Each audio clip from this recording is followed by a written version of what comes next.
Ibinunyag ni DPWH Secretary Vince Dizon na aabot sa mahigit 400 ang ghost flood control project sa bansa. Mula sa mahigit 8,000 proyekto na inspeksyon ng mga otoridad.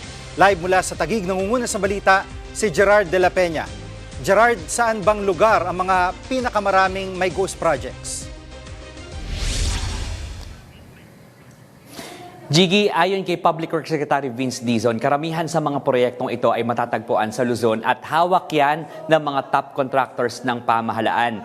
Kasi personal kanina nagpunta dito sa opisina ng Independent Commission for Infrastructure itong si Secretary Dizon at dala niya itong isang report at ang nilalaman ng report na yan ay ang resulta ng investigasyon at validation ng mga kawani ng PNP, AFP at Department of Economy and Development and Planning o DepDev. Kung saan nag-inspection sila sa 8,000 flood control projects. At Jiggy, sa bilang na yan, 421 ang ghost projects o yung mga naideklara tapos na pero wala naman pala. Hindi na nagbigay ng karagdagan detalye dyan si Secretary Dizon at ayon pa sa kalihim ay daan libo pang mga kaparehong mga infrastructure projects yung kailangan nilang inspeksyonin. Jiggy. At Gerard, ano naging tugon dito ng ICI? Jiggy, ang sabi ng ICI tungkol dito ay mas mapapadali yung pagsasampa nila ng kaso laban doon sa mga sangkot dito sa flood control scandal. Patuloy pa rin daw yung pangangalap nila ng mga detalye tungkol dito sa mga iskandalo dito sa infrastructure projects ng pamahalaan. Pakinggan natin ang pahayag ni Secretary Dizon at ni ICI Executive Director Attorney Brian Hosaka.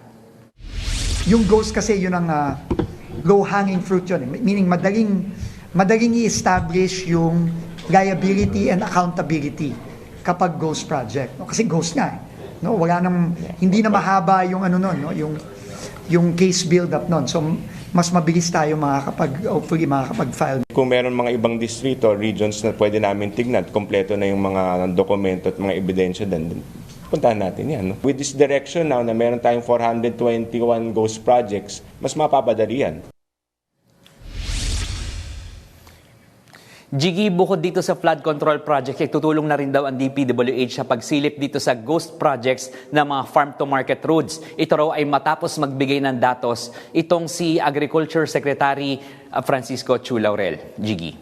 At bukod sa pagpapanagot sa mga may sala, may sinusulong bang reforma para maiwasan ang korupsyon sa gobyerno?